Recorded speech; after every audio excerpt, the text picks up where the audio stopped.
बरोबर काम से हसे वो देखीने प्यारे हुए जैसे तीजन मनो मारोड़ा से वो बरोबर काम से हसे वो देखीने प्यारे हुए जैसे तीजन मनो मारोड़ा से वो प्रस्तुत करता है मकरा मलावे खावरिया लावे वजर सिद्धड़ी वाले एमपीनो गायक मुकेश सेनानी छोटा सा नवासा दानक गांव का संगीत विलास सेनानी वसीने रिकॉर्डिंग स्टूडियो मुकेश सेनानी पल्सद रोड राजपुर।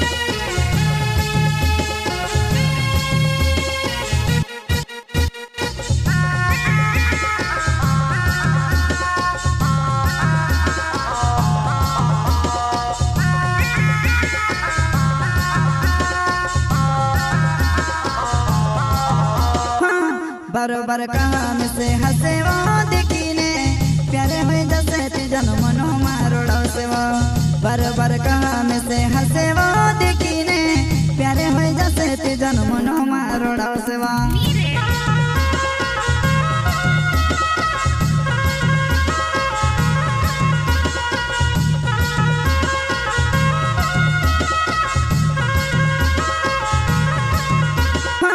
बरोबर काम से हसे वो देखीने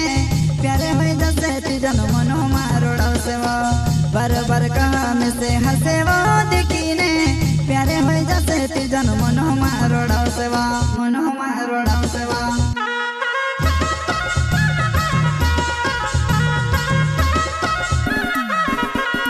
बाबू तारो लुच्चू छे लाख लाख रुपया मांग से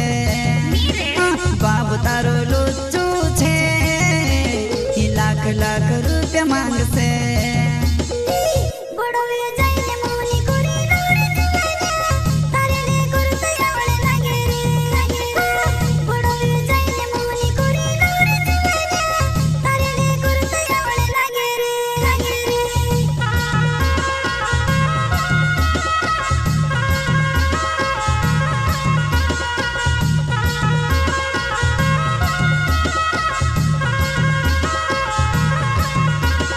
बाबू तारो लुच्चू छे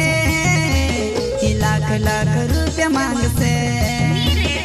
बाबू तारो लुच्चू छे लाख लाख रुपया मांग से।